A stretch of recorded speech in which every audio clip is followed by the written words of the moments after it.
Al parecer nuestros cielos están llenos de misterio. Objetos voladores no identificados, investigados por agencias de gobierno por todo el mundo, durante décadas. El mismo gobierno, en ocasiones, ha promovido la existencia de extraterrestres. Por primera vez, hemos reunido evidencias y reportes de todo el mundo.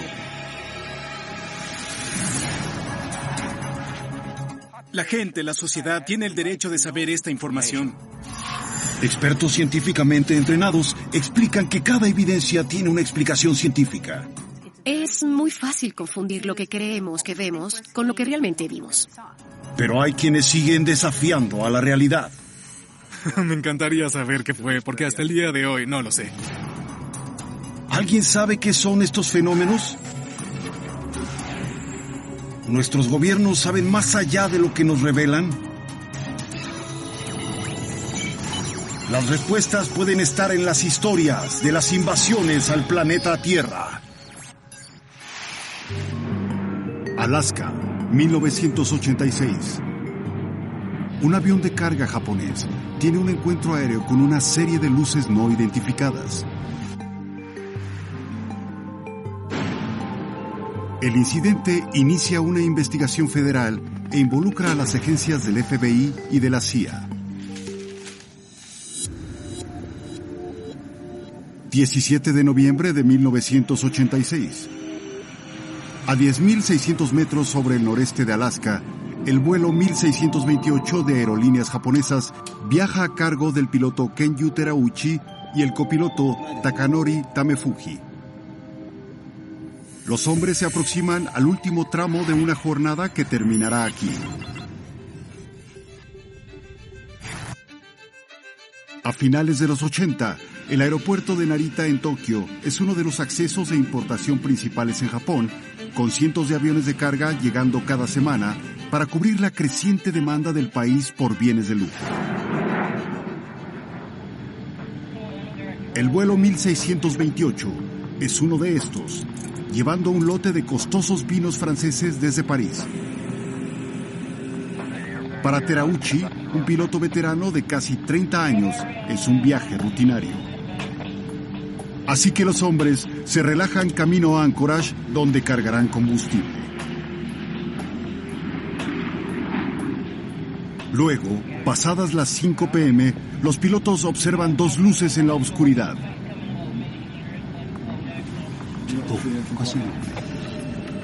Con el temor de estar en el curso de una colisión, Tamefuji llama al controlador de tráfico en la cercana Anchorage. La siguiente grabación se generó mientras los eventos ocurrían. Aquí vuelo 1628. ¿Hay tráfico frente a nosotros? Vuelo 1628, Japón, negativo. El radar terrestre no registraba nada. Según el control de tráfico, la tripulación se encontraba sola. El controlador intenta obtener más detalles de los pilotos sobre lo que están viendo. Podemos ver luces de navegación y estroboscópicas. El controlador llama a la base aérea Elmendorf para preguntar si hay algún elemento militar en el área. La respuesta regresa negativa. Y las cosas se volverán más extrañas aún. Afirman que tras 12 minutos, las luces se movieron a la izquierda, atrayendo algo la atención del capitán a su costado. Ve una tenue banda de luz blanca iluminando lo que parece un objeto de al menos 10 veces el tamaño del 747. No parece una nave convencional y, notablemente, momentos después, hay noticias de la Tierra. Bien, tengo su señal. Parece que estoy recibiendo señales de retorno primario, como a las 10 en punto en ese rango. Y cuando la situación se está volviendo más tensa en el aire, Anchorage sugiere que tomen acciones evasivas. Comienzan un giro de 360 grados y momentáneamente pierden de vista las luces.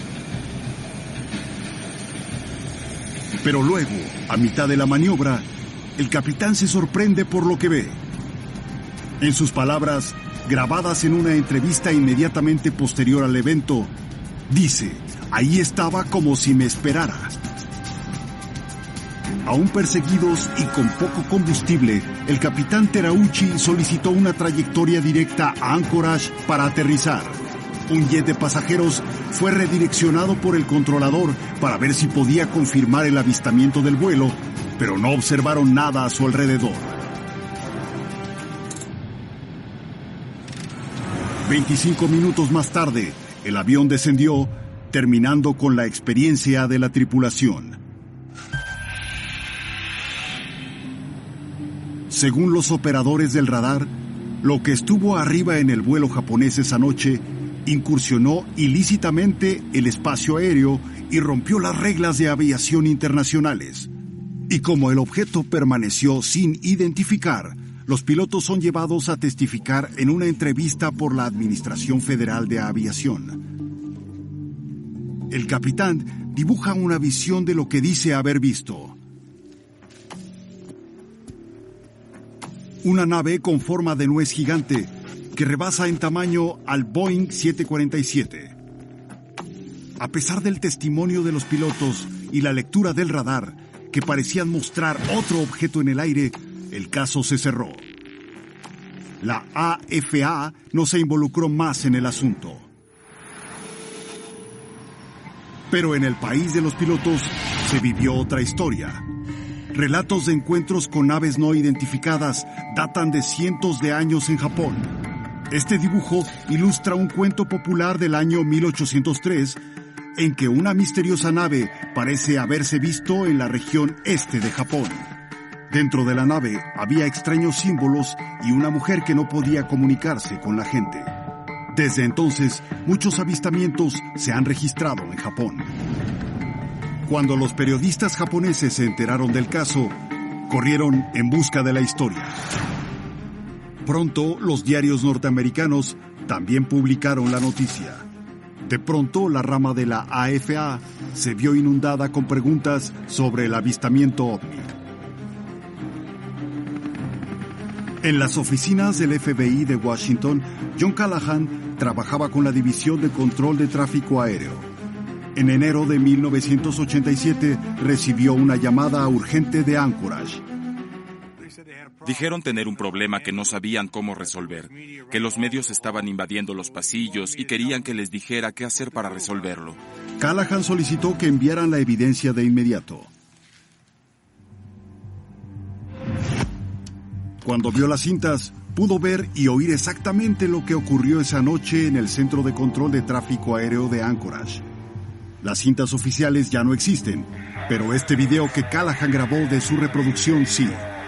La grabación identifica al vuelo 1628 en la pantalla, y ahí, a unos 8 kilómetros de distancia, se veía un segundo objeto.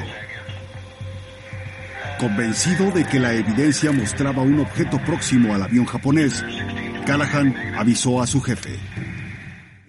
El almirante llamó y dijo: "Bien, organiza una junta mañana temprano en la sala de juntas". Dijo: "Tendremos a la CIA, al FBI y vendrán 3 científicos del Comité de Estudios Científicos de Reagan". Dijo que vieron el video juntos y al terminar, un agente de la CIA solicitó que le entregaran la evidencia. Dijo: "Bien, esto", apuntando a la pantalla, "este evento nunca sucedió y nunca estuvimos aquí". Pero eso no acabó con la historia. En los siguientes meses se pondrían en duda reputaciones y se harían acusaciones de un encubrimiento. 1986. Un avión japonés observa luces extrañas en el cielo de Alaska. Ahora la AFA interviene en la investigación. Entrevistan al capitán Terauchi por segunda vez. Él sigue firme en que vio algo que solo puede explicarse como un ovni. El meteorólogo Randy Cerveny tiene otra historia. Una posible explicación que se ha sugerido del avistamiento japonés podría involucrar cristales de hielo. Los cristales de hielo se encuentran en la parte alta de la atmósfera, en un área por encima de los 6,000 metros.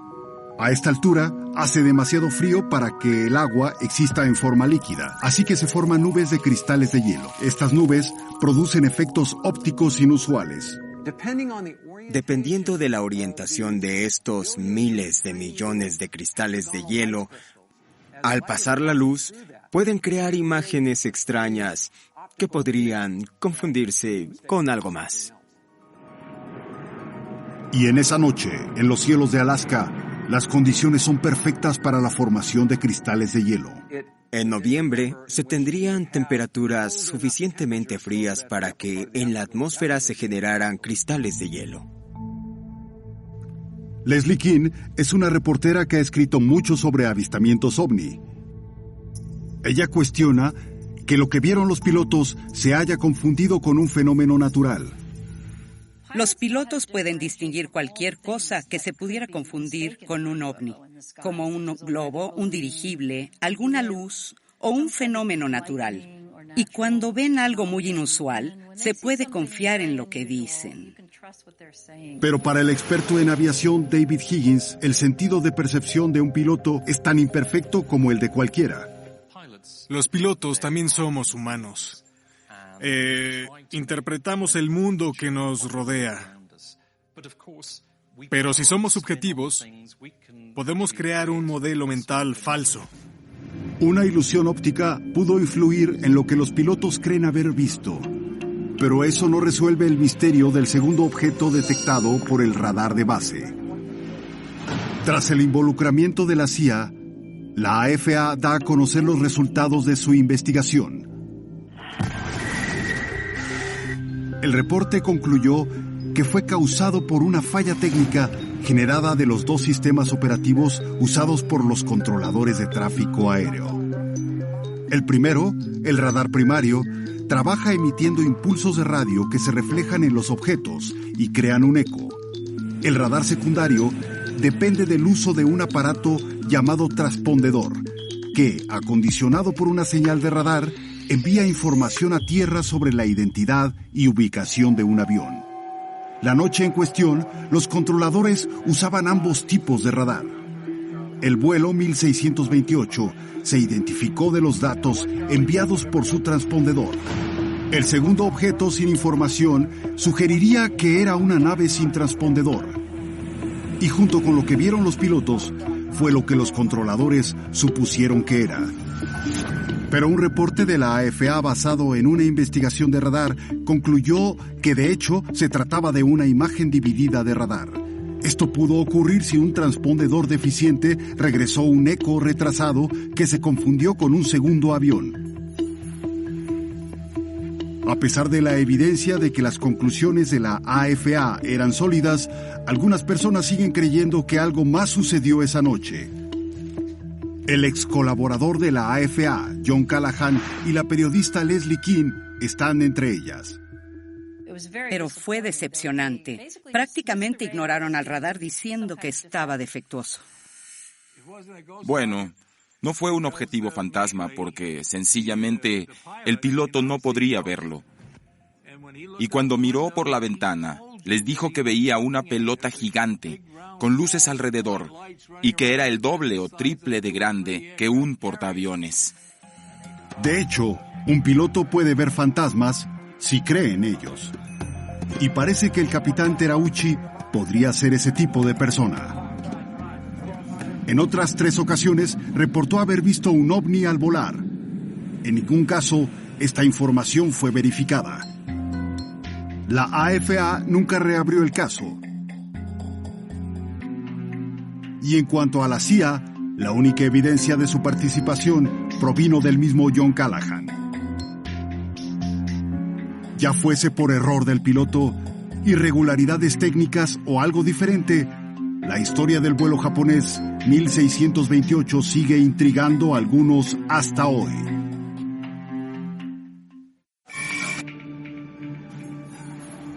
En 1966, un evento extraordinario perturbó la paz en una comunidad suburbana. Un avistamiento ovni en masa creó confusión y acusaciones sobre un encubrimiento del gobierno. Casi medio siglo después, el misterio sigue vivo.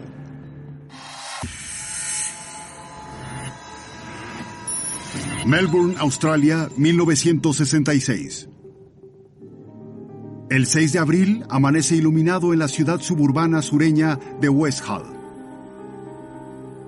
En la secundaria West Hull, muchos alumnos disfrutaban de un receso. Entre ellos, Jackie Argent, de 13 años.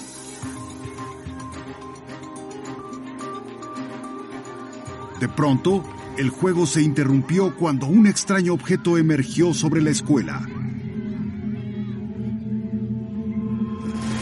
Casi con 50 años, Jackie, ahora ex consultora del gobierno, regresa a la escuela a revivir los eventos de ese día. El objeto era un disco. Me pareció como un gran disco de plata en el cielo. Y vimos al disco acercarse. Todos los que estaban afuera en el patio estaban apuntando al cielo y observando el disco. El escritor e investigador Shane Ryan ha investigado la historia desde 2005. Ha organizado la evidencia que surgió del testimonio de 50 testigos oculares. Estaban en receso, así que el rumor de que algo estaba ocurriendo se dispersó rápidamente por la escuela. De inmediato, una multitud observaba perpleja lo que estaba ocurriendo. Vimos cómo se movía. Fue maravilloso. Podía permanecer quieto y podía moverse muy, muy rápido. Muchos estudiantes aún recuerdan el incidente, pero solo algunos maestros de la secundaria West Hull están dispuestos a hablar sobre lo que pasó ahí. Uno de ellos es Claude Miller.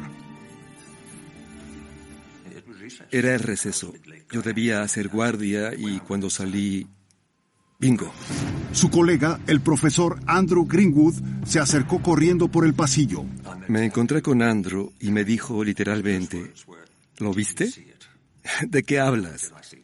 Y me dijo lo que vio o lo que creyó ver. Dijo, estaba volando y se movía increíblemente rápido. Y el objeto no es lo único que dice haber visto en el cielo. Algunos aviones ligeros lo acompañan en lo que parece un juego frenético del gato y el ratón. Volaban a su alrededor, pero a cierta distancia, hasta que decidió abandonarlos. De pronto giró y se retiró. Luego, tras moverse a un área con pinos llamada Lagrange, desciende al parecer a tierra. Pero ahora, no solo es visible en la secundaria West Hull, sino en otras partes de West Hull. Minutos después, los asombrados testigos ven al ovni elevarse, girar hacia un lado y desaparecer tan rápido como había llegado. En toda la escuela había alborotos, pero eran los niños, entusiasmados porque habían visto algo fuera de lo normal. Tras desaparecer, el número de personas que dijeron verlo aumentó con rapidez. Eventualmente ese número llegó a los cientos. Es uno de los avistamientos matutinos de ovnis más cuantiosos que existen. Hablamos de cerca de 400 personas. Shane Ryan considera el número de testigos como una clara evidencia de que algo en verdad extraño fue visto ese día. Pero para la psicóloga Susan Clancy, esto parece síntoma de un fenómeno llamado efecto de arrastre. Un gran ejemplo de lo que se llama efecto de arrastre o pánico colectivo tuvo lugar en la ciudad de Nueva York en 1938. H.G. Wells escribió un libro llamado La Guerra de los Mundos, donde aliens descendían de un cilindro, tenían forma de reptiles y daban miedo.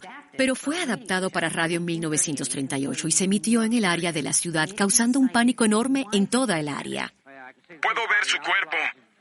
Es grande como el de un oso. Tiene escamas, como de reptil. Señoras y señores, no puedo describirlo. La gente creyó que era real. Sintonizaban la radio y no sabían que era una adaptación. Y lo que pasó fue que el departamento de policía se llenó con llamadas de personas que decían haber visto el cilindro o a las criaturas.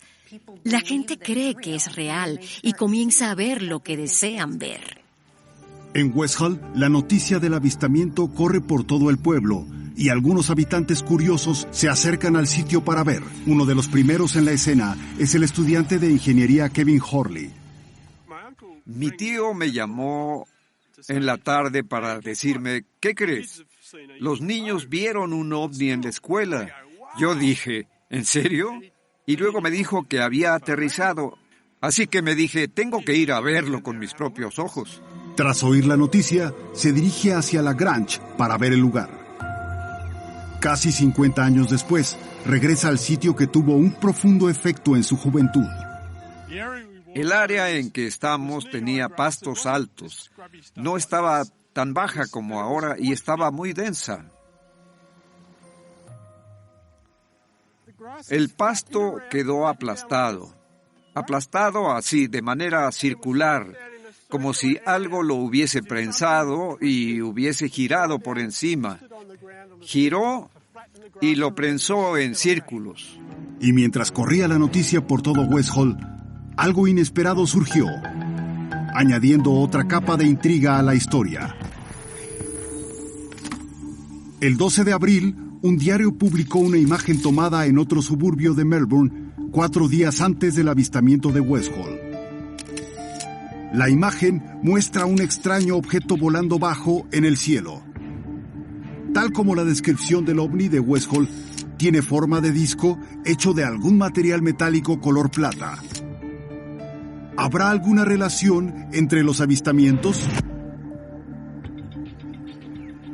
En West Hall, la curiosidad de Kevin Horley crecía y regresó a la Grange a hacer un vistazo. Pero cuando llegó, se percató de que no estaba solo. Según él, el área ahora está vigilada por hombres vestidos de militares. Apareció un sujeto muy agresivo. Era militar o de la Fuerza Aérea. Apareció y me dijo, largo de aquí, no vengas. Fue muy agresivo.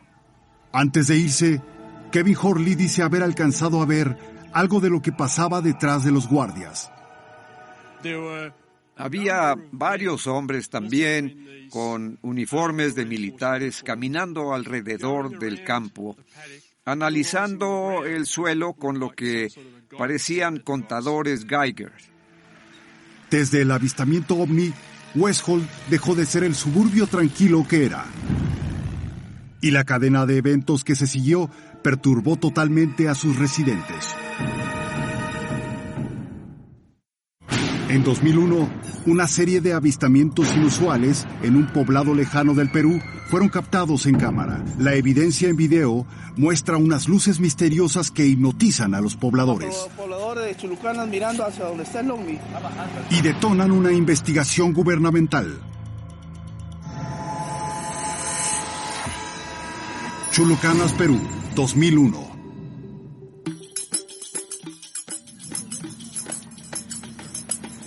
Este remoto poblado se ubica en las colinas al pie de los Andes. Sus habitantes, como muchos en esta región de Sudamérica, son muy religiosos, con fuertes creencias espirituales. El 13 de octubre de 2001, Chulucanas está invadida por imágenes y sonidos de un festival hecho en honor del santo patrono del pueblo.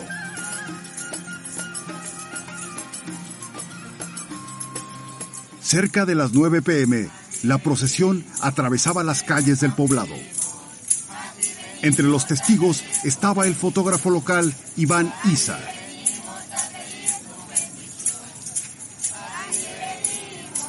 De pronto la multitud se detuvo al aparecer unas luces en el cielo en el horizonte. Iván Isa dejó de filmar el festival y dirigió su cámara hacia las luces. La cámara hace ver las luces blancas, pero fueron descritas por quienes las vieron como esferas de un rojizo intenso que parecían volar lentamente sobre el Cerro Pilán, una colina que domina el pueblo. Algunos testigos afirmaron que las luces se aproximaban y causaron pánico entre las personas. Hoy, Iván Isa recuerda las extrañas escenas de esa noche. Hubo un momento que las luces como que se acercaron más a nosotros y la gente que estaba a los costados, ahí vienen, ahí vienen, ahí vienen, y algunos se corrieron. Pero Iván Isa no corrió. Permaneció 20 minutos grabando el extraño fenómeno.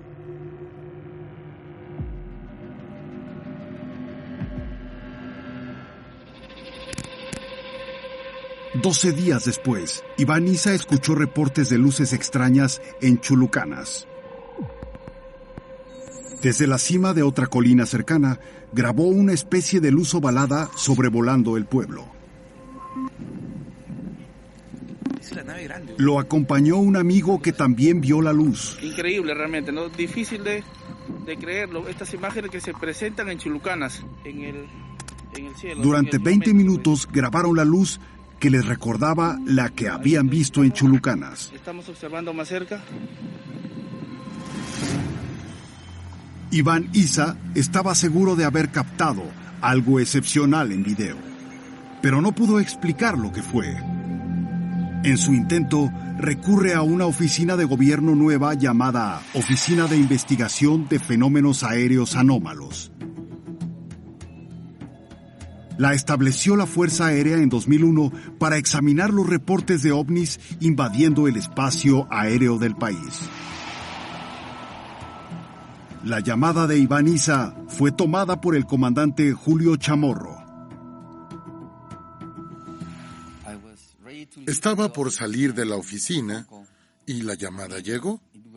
Era alguien que nos dijo que tenía un video de un ovni. Chamorro envió al investigador Anthony Choi a recuperar datos.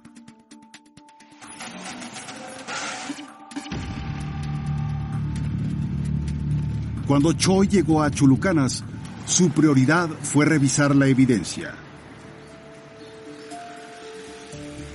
Una vez vistas las cintas, finalmente pudo ver lo que esperaba. Cuando vi por primera vez los videos, lo que pensé fue, ¡wow! ¿Qué es esto? Pero esa sorpresa inicial tuvo que dar paso a una visión un poco más objetiva. En los 4 días siguientes, Anthony Choi entrevistó a algunos testigos y visitó los sitios de los avistamientos. En su camino, escuchó historias extrañas que lo hicieron pensar que el caso era más complejo de lo que imaginaba.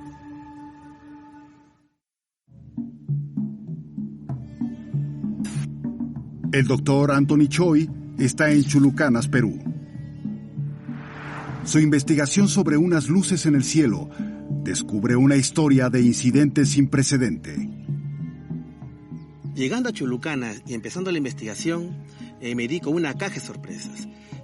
Los testigos hablaban de que este fenómeno no era de ahora, sino de mucho antes. Inclusive ellos recordaban en su niñez haber visto luces. Mas cuando empecé a ahondarme en la investigación, comprendí que el fenómeno inclusive era mucho más antiguo. Los avistamientos de luces aquí han ocurrido por décadas. Y al parecer, su origen es mucho más remoto. Para entenderlo, Choi necesita estudiar la historia del pueblo. Los indígenas de Chulucanas son descendientes de las antiguas sociedades incas y preincas, que creían fervientemente que los dioses y espíritus vivían entre ellos. Estas creencias han cambiado con el tiempo, pero no han desaparecido del todo. El escritor Carlos Espinosa León ha pasado años recolectando historias de generaciones de chulucanos. Ha creído mucho en las leyendas, veían, ¿no? Por ejemplo, personajes fantásticos, ¿no? Los duendecillos. Choi descubre que muchas de sus creencias se observan en las colinas sobre las cuales parecen volar las luces. La más intrigante de todas es el Cerro Pilán. la colina sobre la que aparecieron las primeras luces en octubre. Del Cerro Pilán hay una serie de historias, ¿no? De que es un cerro encantado, de que ahí se escuchan balar las cabras, gritar a los arrieros que han sido encantados. Es un cerro que es muy respetado, ¿no? Que los campesinos antiguamente se evitaban pasar cerca para no ser encantados, ¿no?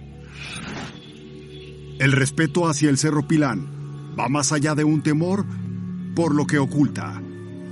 Se cree que es una de las 4 montañas guardianas responsable de proteger a los pueblos y capaz de pelear con otras colinas por ello.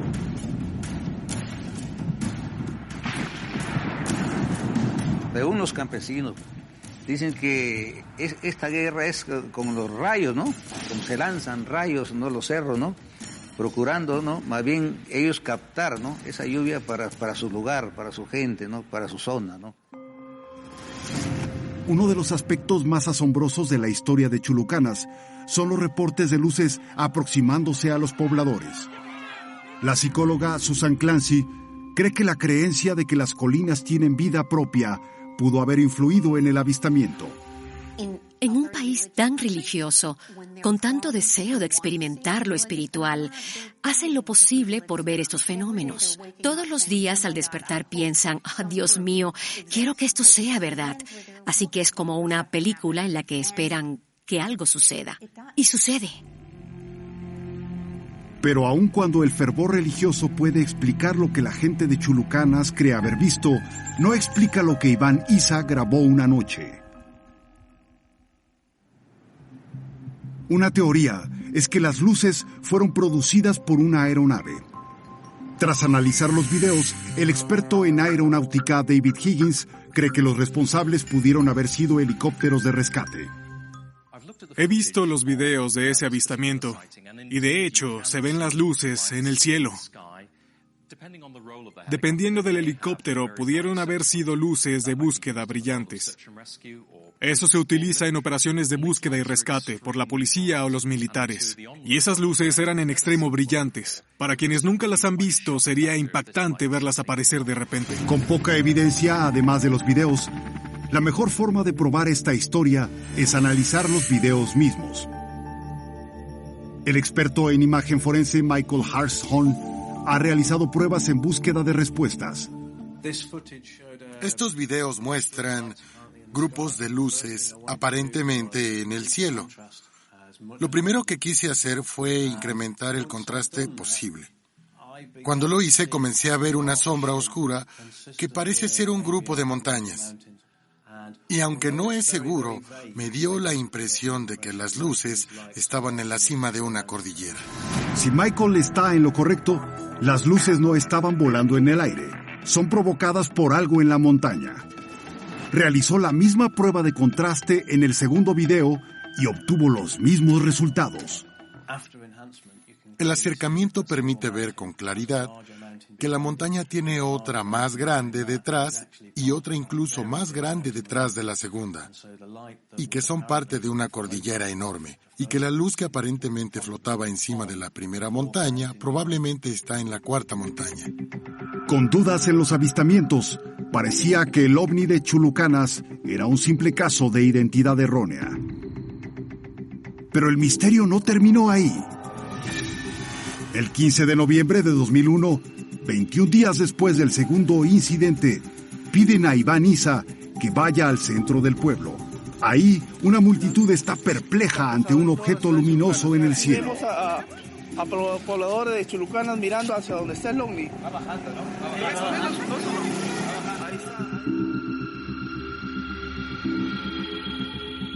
¿Podría ser este otro caso de luces terrestres malinterpretadas? Michael Hartshorn realizó pruebas para descubrirlo. Hice un acercamiento al faro para ver si se trataba del reflejo de la luz al costado. Porque si se pudiese ver un reflejo ahí, entonces habría probado que estaba cercano a la gente y habría sido una luz pequeña en lugar de una grande en el fondo. Pero no encontré nada. Tras probar que el objeto brillante está lejos de los testigos, Hartshorn aumenta el tamaño aún más. Una vez con el aumento, pude ver una forma de diamante o de algo detrás de la luz, que se movía con la luz, y comprobé que la luz venía del objeto. La imagen forense no puede probar lo que se vio, pero la cinta sugiere que lo que Iván Isa grabó en el video esa noche era una especie de luz aérea emitida por un objeto. Anthony Choi no pudo explicar el origen de las luces de Chulucanas, y el reporte que eventualmente entregó fue inconcluso. Cuando apareció en televisión más tarde, su jefe en la Fuerza Aérea tuvo que admitir que no sabía lo que había detrás de los avistamientos. Por el momento no podemos aventurarnos, porque toda explicación que va derivando una investigación, de repente la va torciendo y derivándolo a causas no buenos. Tras 10 años, el caso sigue sin resolverse. Y para la gente de Chulucanas, el evento se ha vuelto un capítulo más en la vasta historia de incidentes extraños. 1966. Una escuela en los suburbios de Melbourne, Australia, se ha vuelto el foco de un avistamiento ovni en masa. Algunos dicen haber visto militares en el sitio de aterrizaje. Pero alumnos y maestros de la escuela desconocen lo que sucedió. Uno de ellos, frustrado por la falta de respuestas, es el profesor Claude Miller. Creo que esperábamos en la escuela que alguien viniera a darnos una explicación. Y pasaron los días y no hubo ninguna. Nada en absoluto. Afirman que unos hombres vestidos de negro visitaron partes de West Hall en los días siguientes, pero no parecen tener explicaciones. Una tarde, Jackie Argent recuerda haber sido sacada de clases e interrogada por 2 hombres. Una desagradable experiencia que ha vivido con ella hasta hoy. Preguntaron por todo el evento. Decían dónde estabas, con quién estabas, qué viste. Lanzaban preguntas constantemente, hacían preguntas cortas y mis respuestas debían ser rápidas. Y al final uno me dijo, ¿entonces viste marcianos? Y yo enfurecí y le dije, vete al... Ya sabes. Salí corriendo y me fui a casa llorando. Jackie Argent no supo la identidad de los hombres, pero cree saber para quién trabajaban. Llegué a la conclusión de que eran agentes del Servicio de Inteligencia australiano. Mientras la gente intenta comprender lo que sucedió, varias teorías comienzan a surgir. Algunas sugieren que la nave era solo una sonda meteorológica. Pero para el experto profesor Randy Cerveny, estos aparatos no son inusuales. El Servicio Meteorológico Nacional en todo el mundo lanza sondas meteorológicas 2 veces por día, y estas sondas sirven para medir el clima en diferentes niveles de la atmósfera.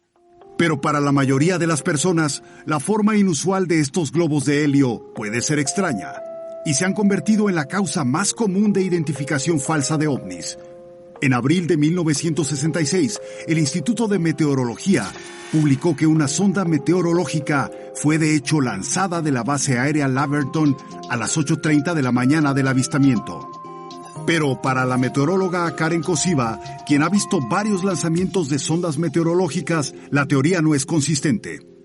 Usualmente cuando se lanzan sondas meteorológicas se busca que se eleven a través de la atmósfera y no que vayan de un lado a otro. Es posible que existan errores y que tengan diferentes objetivos, pero la mayoría de las sondas van hacia arriba. ¿Pero qué hay de los aviones que fueron vistos rodeando al objeto? Los aviones son uno de los elementos intrigantes en el caso OVNI de West Hall. Tras el avistamiento, la Organización de Aviación Civil afirmó que no hubo registro de encuentros extraños en el área. Si los aviones no eran vuelos comerciales, queda solo una alternativa intrigante. Eran militares. Peter Merlin es un historiador aeroespacial especialista en aviación militar. Él cree que el ovni pudo ser un paracaídas de frenado.